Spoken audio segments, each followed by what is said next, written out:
Баршаңызға қайырлы күн достар. Бүгін сіздермен бірге Бекзат каналыма қош келдіңіздер. Бүгін мен алмадан жасалатын бәлішті жасайтын боламын. Үй жағдайындағы барлық қолжетімді заттардан жасалатын бәлішті менімен бірге жасап көріңіздер. Мінекей ең алдымен осындай 6 жұмыртқаны жарып дайындап алдым. Одан кейін миксерлеп жақсылап араластырып аламыз.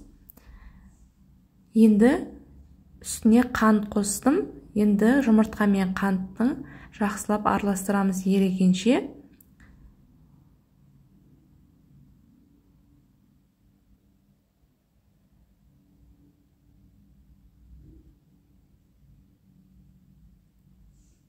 Неге осылайша енді үстіне сұйық май немесе ерітілген майды құйсақ болады.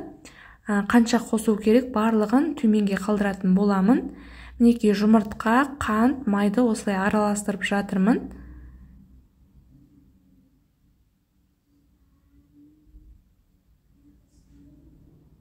Енді осының үстіне менде қопсытқыш, одан шамалы шай қасты толтырмай дайындап қойған ұнымыздың үстіне салып, осылай араластырып аламын. Одан кейін дәмі шығу үшін ванилин қосамын. Бұдан мінекей шай қасықпен бір қасықтай саламын.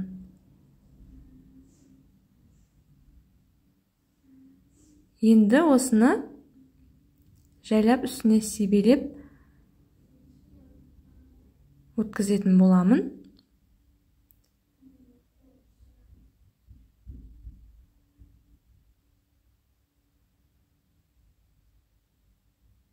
Мінекей енді ұнымызды миксермен жақсылап араластырып аламыз.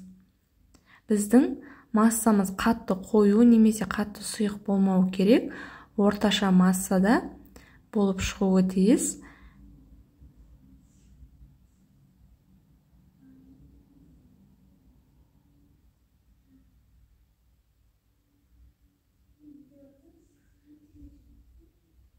Мінекей осылай араластыра отырып әдемі массаны шығарып аламыз.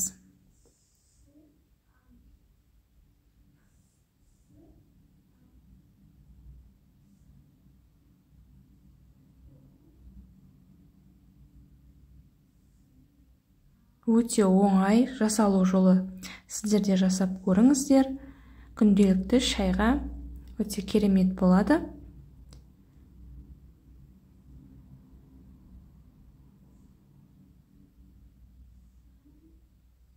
Енді осыны араластырып болғаннан кейін, мінекей менде осындай масса шықты. Енді осыны арнайы қалыпқа, мінекей пергамент қағазын салдым, және де жаңағы массамызды осылай үстіне құйып шықтым.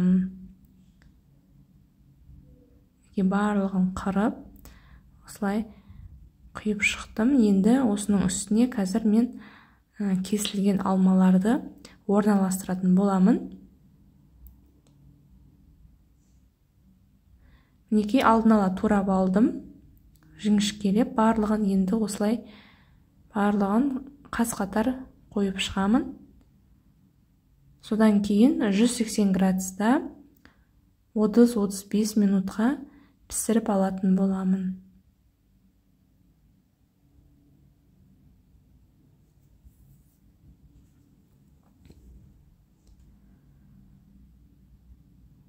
Достар, менің видеом сіздерге ұнап жатса, каналыма тіркеліп, және де жанында қоңырауша белгісін басып, всені таңдасаңыздар, менің алдағы рецепттерімнің барлығы сіздерге шығып отырады. Сондықтан каналыма тіркеліп кетуді ұмытпаңыздар. Мінекей 180 градуста 35 минутта пісіріп алдым. Менің алмадан жасалған бәлішім дайын болды. Өте керемет болып шықты. Сіздермен болған Бекзат. Келесі видеода кездескенше сау болыңыздар.